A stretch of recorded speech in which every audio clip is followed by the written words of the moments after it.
pag-usapan natin kung bakit kailangan matanggal si Marcos Jr. Kung bakit siya kailangang arestuhin.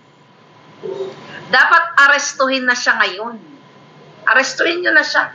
Dahil siya ay lumabag sa batas.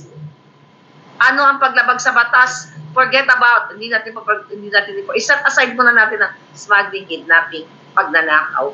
Pero yung malinaw na ebidensya dito, kahit sa korte, magsastand yan. Yung picture na yan, you know what? Kayang i-forensic yan ng tunay na forensic expert na nag-forensic ng video ko. Yan ang kaabang-abang.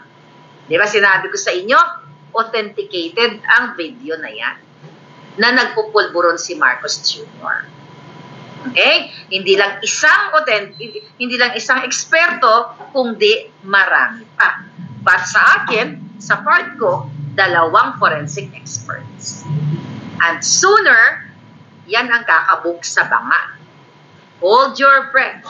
Marami pang kakabog sa banga. And I hope kapag kumabog na to lahat sa banga, siguro tatapang na kayo at maninindigan na kayo. But balikan natin yung gagawin nilang pagtatanim, pag-bribe dito sa fake witness laban kay Inday Sara.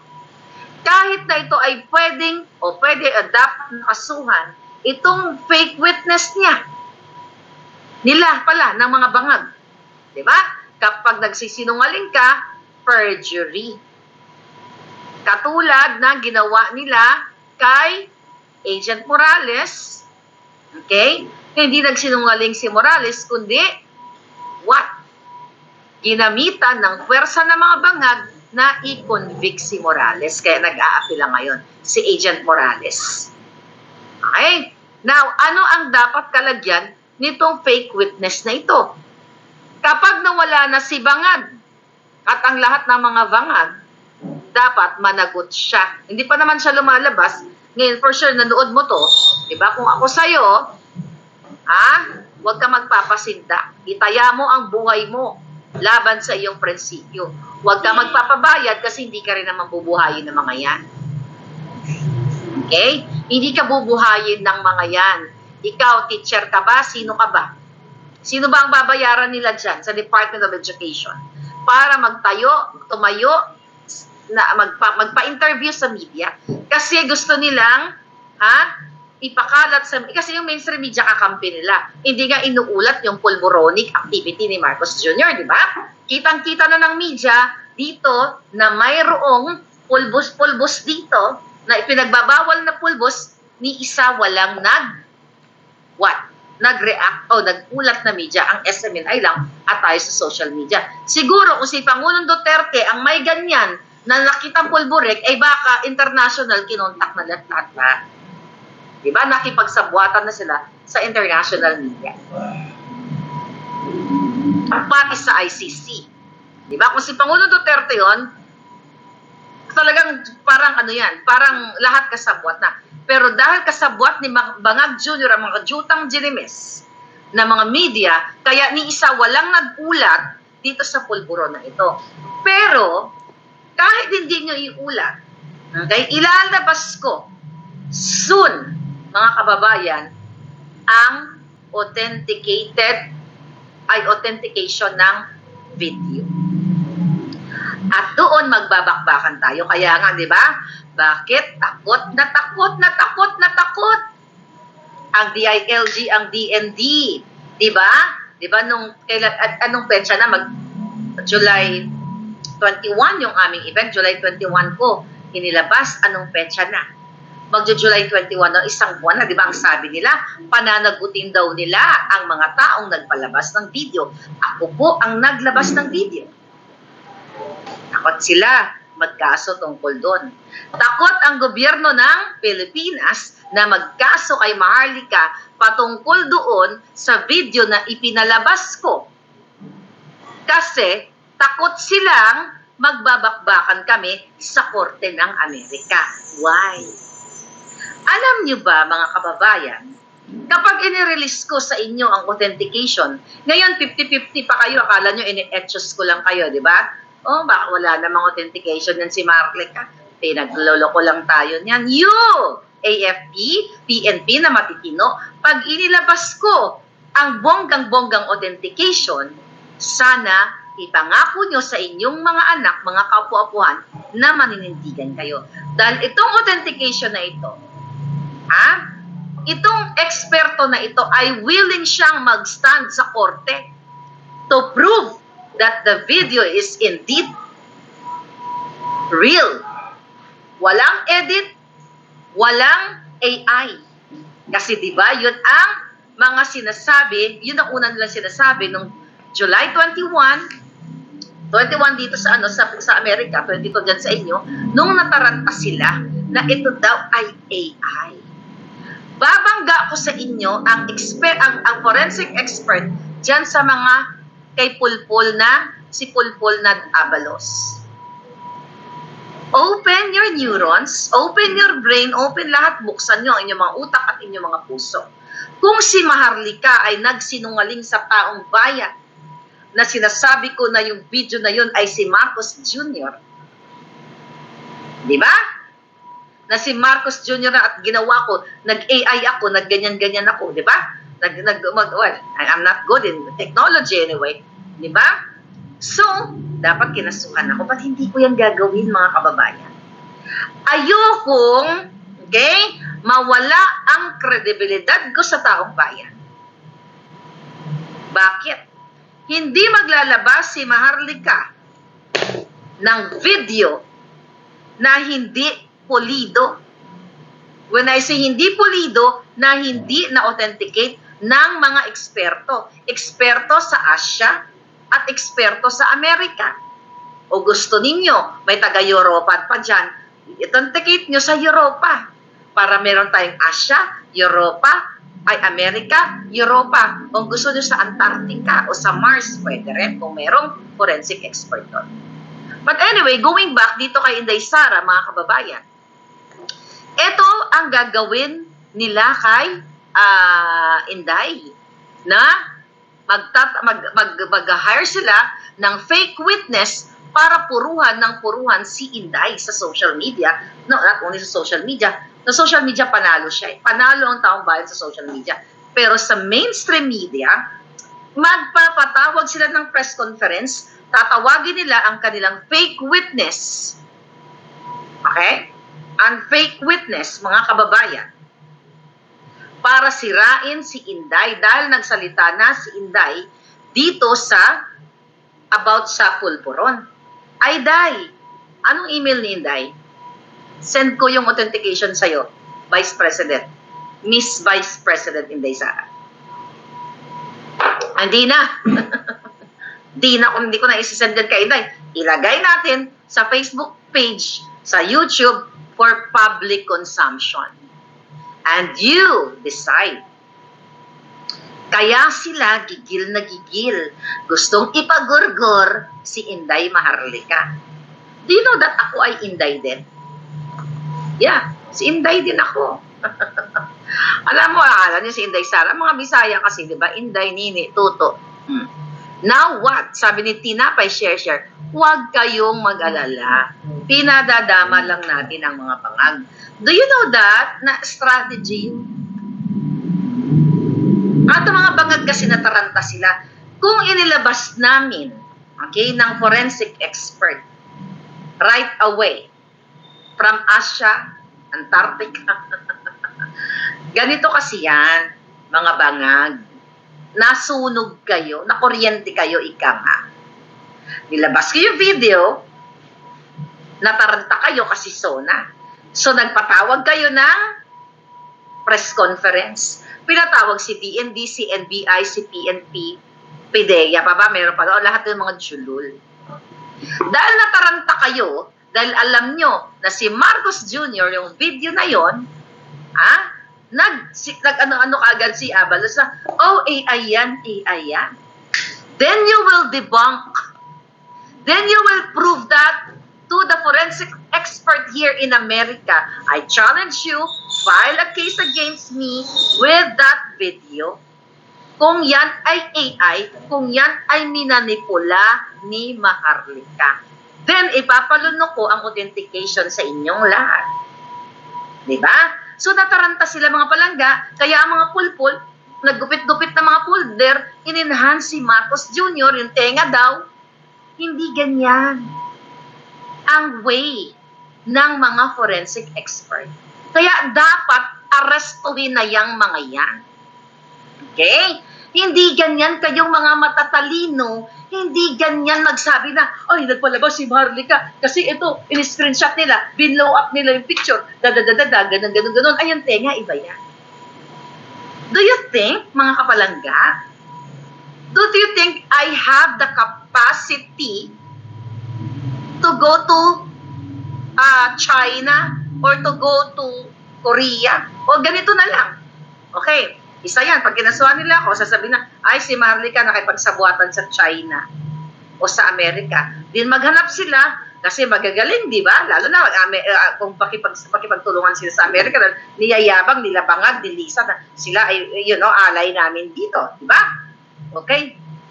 Siyempre, pag nagkataon, hahanap yan ng ebidensya si Maharlika ba? May record na nakipag-usap kay President Xi. Si Maharlika ba ay may record na nakipag-usap sa Korea? Bakit ko sinasabi? Kasi dalawa yung pagdedebunk ng mga bangag na ito. AI daw. AI ito. Kasi nga, deepfake. Di ba? Yan ang sabi ng Rappler kayo ha, tanginan nyo. Isasampal ko talaga sa inyo ang authentication. Ang sabi ng Rappler daw ay sinwap yung face. Okay? So, ang sabi nila dyan, ng mga hangad, ang mukha ni Kuting, kumbaga, sinwap yung mukha. So, yung mukha ni Kuting, isinwap ko. Galing ko naman. Diba? Ang galing ko naman sa technology. Diba? So, yun ang sabi nila. So, do I have that capacity, money, resources? Ito na lang. Okay? Kasi ang isang nilang pagsisinungaling dyan, I hope you're listening, mga general, mga retired na nag-sign ng manifesto, kayong mga kapulisan, wag naman kayo po magpa-insulto sa mga bangag na ito. Hindi ako magsasalita sa inyo na authenticated ito kung hindi authenticated. And yung nag-authenticate niyan sa Amerika, mga kababayan, kasi I want to make sure na talagang hindi lang tayo nag-base sa isang forensic expert. Kaya sabi ko nga, you do your part also. Kayo dyan sa yung mga depware, okay lang din yan. But this time, ito pong authentication natin, permado ito. Permado. Pero balikan natin yung sinasabi nila, Koreano daw, yung Chinese. What a coincidence. So, ibig nyo bang sabihin, ganito ba insultuhin kayo ng mga bangag na ito na si Maharlika pupunta sa China, iikutin ko, ilang bilyon ng tao sa China, 1 bilyon. Pupunta akong China, iikutin ko, kailangan may makuha akong kamukha ni Marcos. Tapos uutusan ko na si certain Chinese citizen, hindi ka ako marunong Chinese. Ang alam ko lang sa Chinese ni hao ma, yun lang. Yun lang ang alam ko sa Chinese na pananalita, na language. But anyway, open your mind, mga sir, mga ma'am. I'm talking to you. You, generals, you, mga police officers, do you think ako may kapasidad na ikutin ang China na they have 1 billion people, maghanap ako ng exactly kamukha ni Marcos Jr.? Para lang sabihin ko, ito yung stash back, suminghot ka, kasi kukunan kita ng video para iswap face ko, whatever, para palabasin ko na ikaw si Marcos Jr. Nasa kanila, sa mga bangag, ang burden of proof na yung pinakita ko ay Chinese o Korean. Ilang tao, alang population sa Korea? Do you think, iikutin ko, isa-isahin ko, katok-katokin ko mga bahay? Ay, di ba? Hindi rin ako marunong Korean. Katok-katokin ko ng bonggang-bongga. Hello? Dadalhin ko yung picture. Mayroon ba kayong kamukha nito na ganito? Kasi yung utusan ko lang, magsisingot siya ng pulburon. My God! You, police officers, general, mga PMAer, religious group, lahat po kayo. ano ako ngayon, hindi ako sisigaw ngayon kasi maraming tulog na ngayon. Do I have that capacity na ikutin, halugugin ko ang 1 bilyong tao ng China? Ilan ang population ng South Korea o pati North Korea, isama nyo na. 'Di ba? Ilan ang population nila? Okay. Eto pa 'yan. Ganito pa, sige, bigyan ko kayo ng konting clue. Do you know? Okay? Na pwede sa forensic dito sa Amerika, sabi ko nga sa inyo, mahilig ako manood ng forensic files mga ganyan documentary. Do you know na yung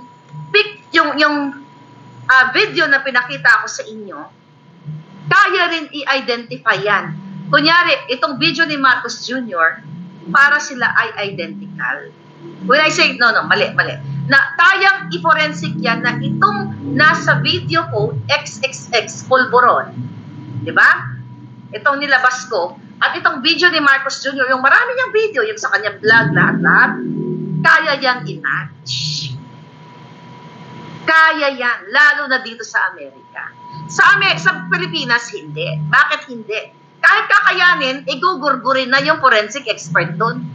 Diba? Huwag mo nang i-ano yan, dahil si bangag yan, gugurgurin ka na. Hindi na gagawin ng forensic expert kasi takot siya sa president, sa mga gugurgur sa kanya. Pero not in America. Kaya yan pagtapatin. Dito, I'm telling you, may napanood nga ako di ba? Ikukwento ko. Crime. Okay? May tinegi. Isang hibla lang ng sinulit. Okay? Hinanap. Di ba? Ayoko na ikwento yung buong episode. Basta yung catch is ito. Doon sa crime scene, may nakita na isang hibla lang ng sinulit. I-check yun. Kasi kaya dito ang dami kasing mga forensic experts sa sinulid, sa kahoy, sa lumot, sa mga ibon. Lahat may mga ganon dito. Ganon sila kagaling. So, but anyway, so crime, may nakitang himulmul dito. Check yun. Ngayon, ang sabi doon sa na yun, inaral kung saan yung himulmul na yun. So, natuntun kung saan galing yung himulmul na yun. Kung saan galing yung sinulid yan. Alam mo kung saan? Sa JC Penney. Yung damit na isinuot, actually hindi yung kriminal ang nagsuot. Kumbaga, may mga ibang tao doon, okay, na nadikit yung kanyang himulmul dito, nanulukit yun. Even ang basurahan. Ang basurahan, I don't know dyan sa Pilipinas, kasi wala nang, kahit magaling pa ang forensic expert dyan, babayaran nila. Merong nanay na nag-suffer ng postpartum depression. So, ginawa niya, tinegi niya yung mga junakis niya. Paglabas ng, kasabwat din yung kanyang Diyosawa. Paglabas ng junakis, nilagay sa freezer. Pangalawang anak, siguro napanood nyo, nilagay pangalawa sa freezer. Pangatlo, nilagay sa freezer. Siyempre, may mga saltik, hindi na magagawin ng normal yan. So like, after, nakatira sila sa parang bulubundukin ng Amerika. So like, several years, di ba? They decided to dispose that tree na bata kawawa, di ba? Masyado nakakatakot yung mga kwento. Pero anyway, pinipresent ko sa inyo yan. Kasi nangyayari yan. So ngayon, pinapon nila ng bonggang-bongga, it just so happened, kahit bundok yun, may nakadampot ng basura. Then nalaman, long story short, nalaman na mayroong 3 bata doon na itinapon. Then, tinignan yung mga kapaligiran kung sino ang may malapit na bahay, lahat tinignan. Sila yung suspect, yung nanay, at ang tatay, yun sila ang pinakamalapit doon. Hindi nila akalain kasi nasa bundok sila nakatira. Paano na-solve yung crime? Paano na-solve ang crime?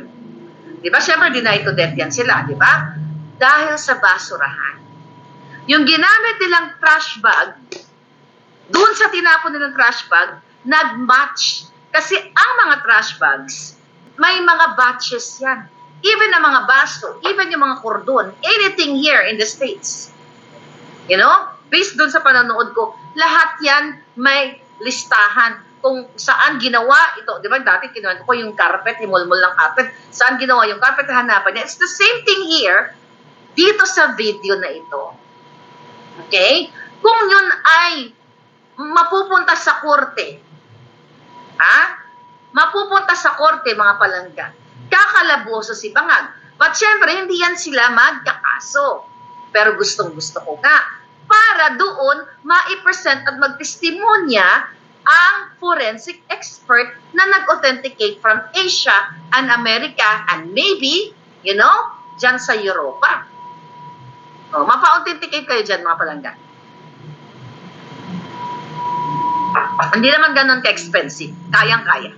Okay? Mag-share-share na lang kayo para magkaroon din kayo ng authentication. Okay? Wait a minute. Pero you have to email me. Kasi ibibigay ko sa inyo yung original copy. Okay? Yung original, coming talaga dun sa cellphone ko, i-email ko sa inyo. Kasi ang nangyari dyan sa authentication na yan, yung forensic expert, may sinend siya sa akin na link, sabi niya, you have to download that video here, Diba? So ngayon, yun ang pinarward ko. Kaya sabi ko sa inyo, malakas ang loob ng lola ninyo na authenticated yan. Alright? Authenticated yan. Ngayon, kaya sabi ko, dapat nyo na silang arestuhin. Bakit kamo na dapat silang arestuhin? I think nabanggit ito ni Agent Morales. Ito, kung ito'y updated ang batas. RA 9165, Comprehensive DDD, you know what I mean? Comprehensive Pulboronic Act, okay, of 2002. Ang pagpupulboronicoting ay pwede siyang makulong hanggang sa kamatayan. Dahil siya, unang-una, mga kababayan, basahin natin ito. Ito ay unlawful acts and ano yung mga penalties. Ang importer, which is kasabwat din nila, di ba? Yung importer na pinalusot nila, nakakalater on, na-absuelto.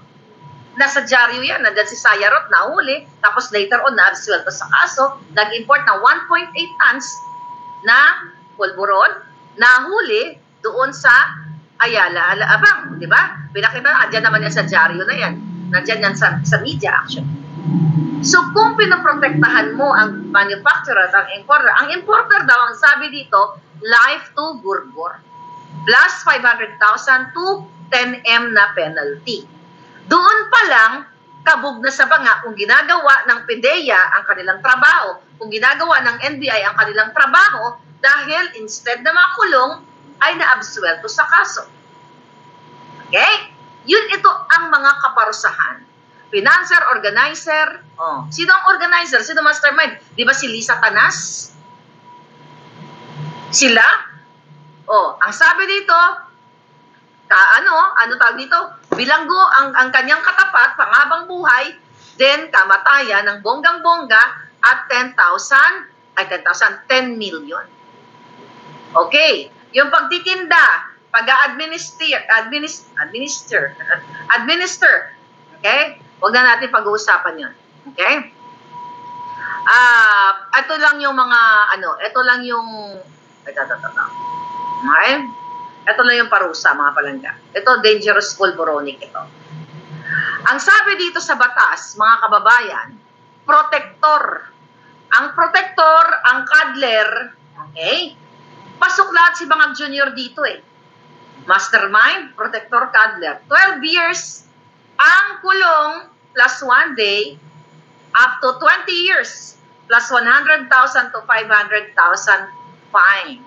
Okay? Protector and cuddler. Kaso, mga kababayan, ay gumagamit siya. Sumisingot siya at nahuli siya dito. Naandyan, kapupos ko lang sa Boljakan, di ba? Possession of pulburon. Eto, ang sabi dito, possession, ibang posisyon. Ang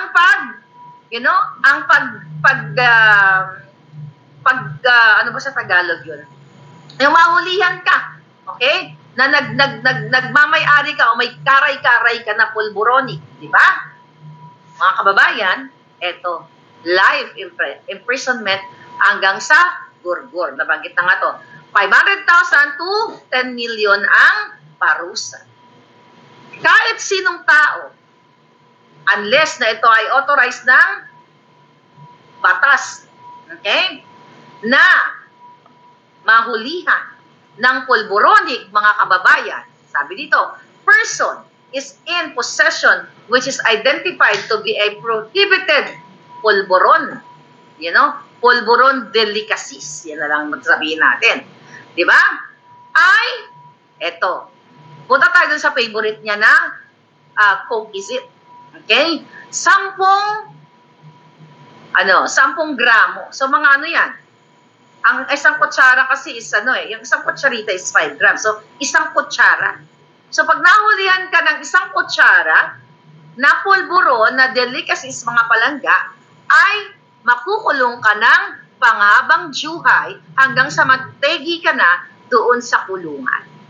Marami pa, ayan alam mo? Pero pa dito, pwede kang i-rehab, Basta, mga kababayan, mga palangga, dapat talaga inaaresto na si Marcos Jr.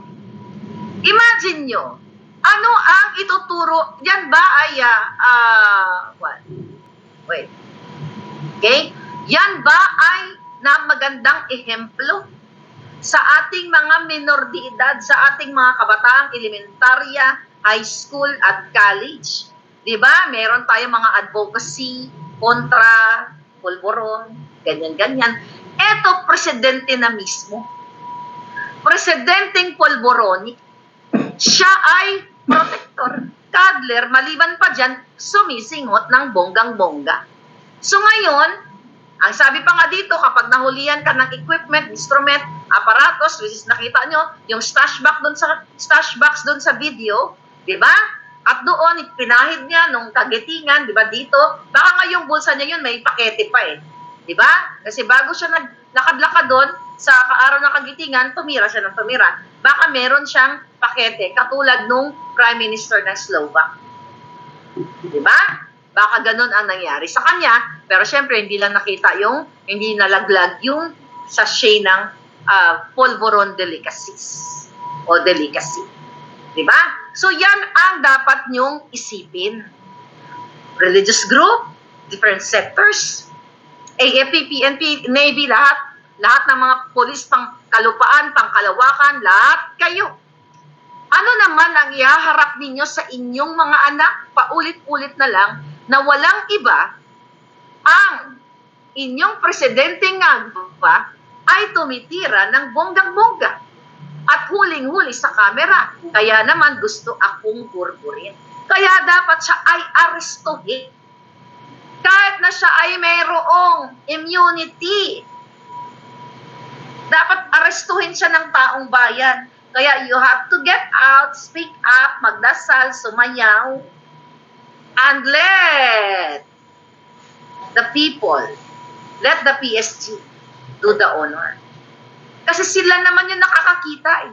Si PSG nga ang nagbigay ng panyo para punasan ang favorite niyang polvoron delicacy. Okay? Vanilla flavor. Kaya dahil lumabas na to, nakita na yung video, nakita na, di ba nag-corroborate lahat? Duterte started it during the campaign. Ayaw natin maniwala. Nagalit pa ako kay Pangulong Duterte. Hindi naman totally ako nagalit. Di ba? Kasi I was budol na budol, di ba? Then, Coseteng, then agent ng Bayan Morales. Okay? Now, then video, then Katibina. Living proof, living witness. Yeah, I hope ma-interpolate siya para marinig din ng taong bayan. Kasi, I hope i-cover yan ng media. Kayo mga media kayo, mga taksil kayo sa inyong bayan. Ito, ulat kayo ng ulat lang ng mga kasiraan. Not really kasiraan, ng mga gawa-gawa, di ba? Di ba ako inulat ninyo? Inulat niyo ako ha, tangina niya. Pero ayaw niyong iulat yung expose ko. Kaya jajampalin ko kayo ng authentication. Abangan niyo, kung di bukas, makalawa, sa susunod na araw, I don't know. Kasi pinadama ko lang kayo mga Jindotski kayo. Kasi ang purol na mga utak ninyo. Di ba? Nataranta nga sila. Nagpa-press con. Ay, ayan. Ay, si Marlica. Inis ko, di ba? Rappler. Ano naman kayo? Binalik nyo na nga eh. Deepware pa lang yung ginamit ninyo. Ay, ng mga palangga. Nila sila Joey, nila Eat Abroad. Di ba? Kayo dyan, mga palangga. Di ba lang ibinalag nyo, tatarantakan. Kung jajakpalin ko kayo ng black and white, hinold ko yan para magmukha kayong syunga lahat.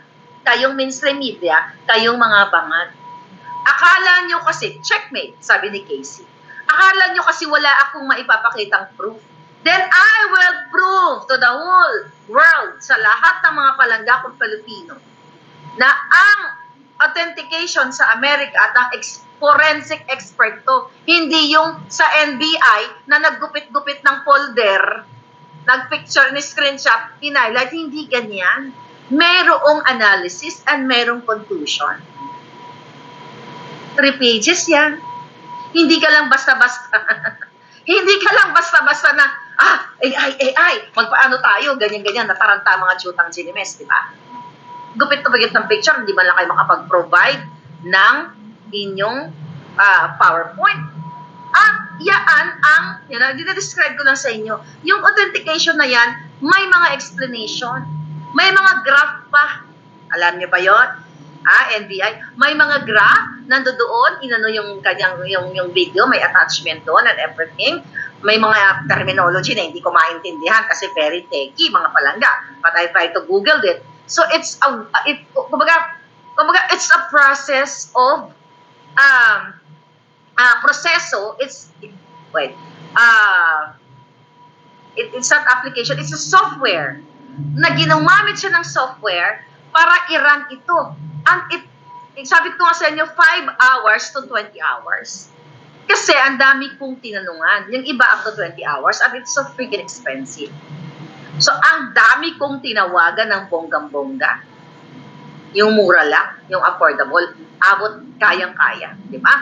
So, 5 hours niyang tinapos. Actually, dahil busy siya, siguro dami niyang trabaho sa court, 5 hours niyang baka sobra pa nga eh. Kasi sabi niya sa akin noon, sige, ganitong araw matatapos na yan. Siguro hanggang busy, di ba? Dahil di naman niya siguro tuloy-tuloy na 5 hours.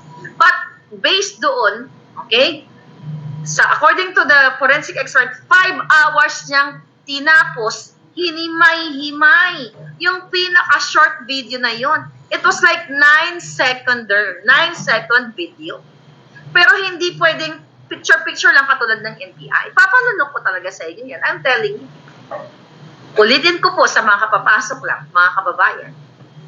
Hindi pipirma ang forensic expert dito sa Amerika na sasabihin niya o kahit na sabihin mo, pwede ba, anuhin mo yan? Pwede ba gawin mong gawin mo authentic yan kahit hindi? No. Nakasalala yung kanilang signature, ang kanilang profesyon. Kasi karamihan, actually may mga tinawagan ako ayaw nila authenticate. Ang tanong sa akin, abogado ka ba? Saan mo ito gagamitin? Sa court ba ito gagamitin? Kasi usually, yung forensic na ginagamit sa korte. Kaya good thing, itong isa, actually dalawa sila, na sinasabi, okay, ganyan-ganyan. May marami pa siguro naman, di lang dalawa, na okay, sige, forward the video, sign the contract, at hindi ito basta-basta na pinorward ko lang sa kanya.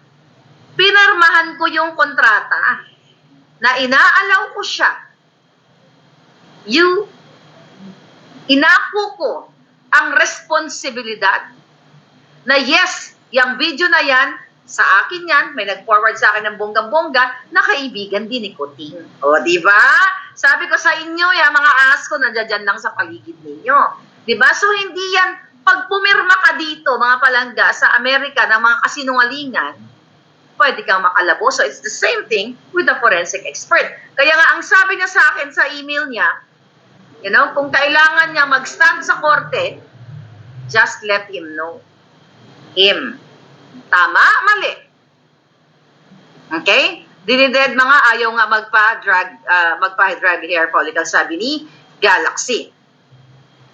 Okay, no binanggit ni Harry Roque ang pulburon, biglang nagpanik ang Fake News 5 at na-interrupt siya sa mga bayarang reporter, sabi ni Chef. Exactly.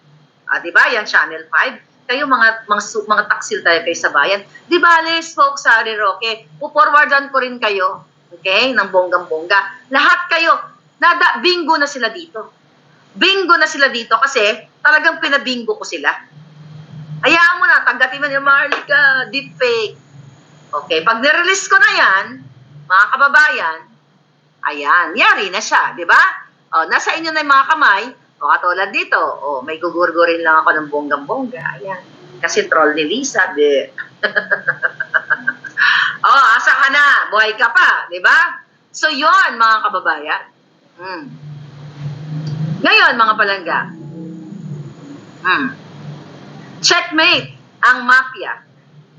Blessed Sunday po sa lahat ng may mga takot sa Diyos, sabi ni Hunter Lupe. Alright?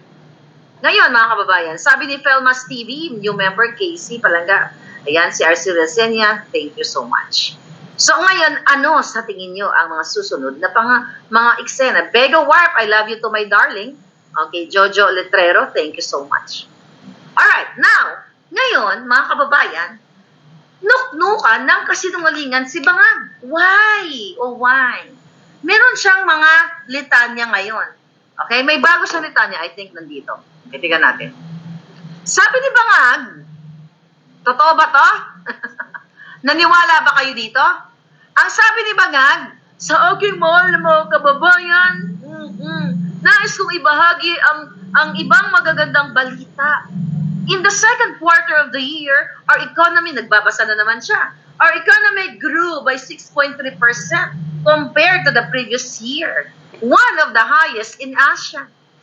Sabi niya, tumaas daw po, okay, ang ating ekonomiya. Out of 6.3%, naramdaman niyo ba? Nag-hallucinate na naman, ika nga. Sabi niya, this is due to the increase in investments and construction under the Build Better More program.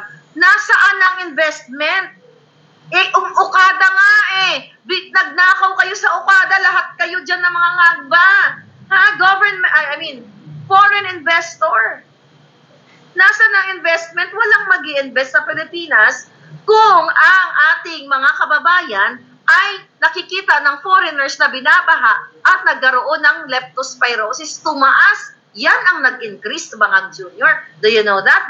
Na may nag-send sa akin na tumaas ang bilang ng ating mga kababayan sa kamay nilaan dahil sa sakit na yan. At yan, kung may 180, 100, 200, 300, I think ang total na apektado ng sakit na yan dahil sa baha ay nasa 1,500 o 1,000 may kit.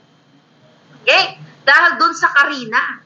So ano ang impact sa ekonomiya niyan? Boom! Why? Pabagsak at gutom. Bakit? Kasi si tatay, ang karamihan na naapektuhan ay mga delivery truck driver. Truck delivery, yung nagmumotor, yung sa mga DoorDash, Red Grab, parang din sa amin, DoorDash, Uber Eats, mga ganyan. Yung mga delivery guys, taxi driver, yung mga tatay, nanay, meron din mga babae na lumusong sa baha. So yan ang nag-increase, ang kasakit, ang peste, ang perwisyo na binigay mo, Bangag. Dahil sa kasinungalingan mo na may 5,500 na flood control, pero wala. Kaya jogsak ang ekonomiya. Hindi totoo ang sinasabi mo. Nagbasa ka na naman. Sabi niya, tumaas daw po ang inyong pamumuhay. Ang sabi niya dito, this is due to the increase of investment and construction under the Build More program. Nasaan ang mga construction? Ang pinakonstruct nyo, yung Goldenberg Mansion dyan, para dyan kayo magsingot at mag-inom ng alak na worth 50,000 pesos pataas gamit ang pera ng bayan. Kaya dapat ikaw, Marcos Jr., ikaw ang unang-unang arestuhin. Dalawa kayo sabay, ng asawa mo, ng pinsan mo, lahat kayo, isama nyo na ang Kongreso at Senado, dapat kayo arestuhin. Lahat kayo, dahil kayo ay mga taksil sa inang bayan.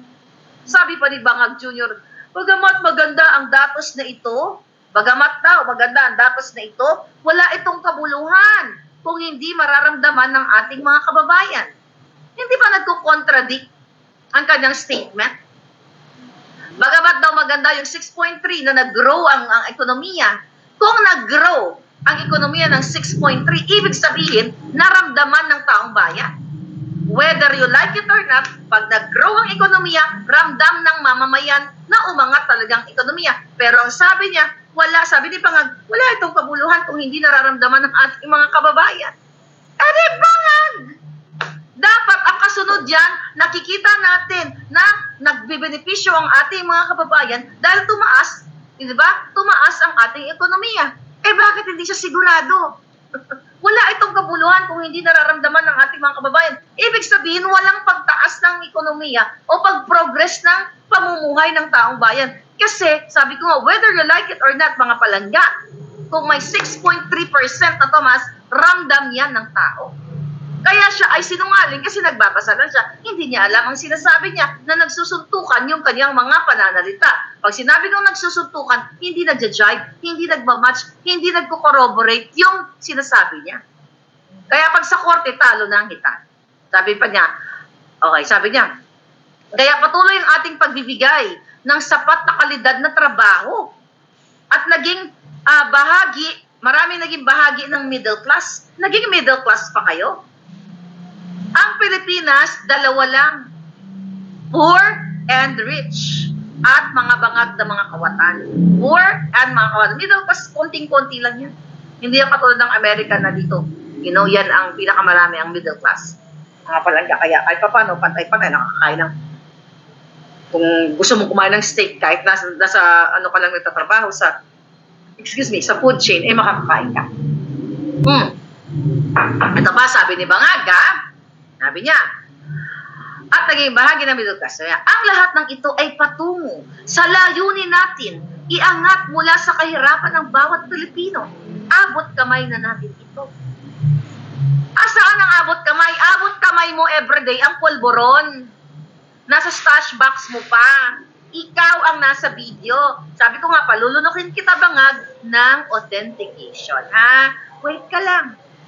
Sabi niya, and improve the lives of 8 million Filipinos. Nag-improve daw yung buhay ng 8 million Filipinos. Sabi niya, inuulit ko, ito na naman, sabi niya, baliwala lahat ng ating ginagawa kung walang pagbabago ng buhay ang mga Pilipino. Sige nga, sabi niya, nag-angat, nag-increase ang ekonomiya. Pero ang sabi ng Bangag, baliwala ang lahat, okay? Baliwala ang lahat, ang sabi niya, kung walang pagbabago sa buhay ng mga Pilipino.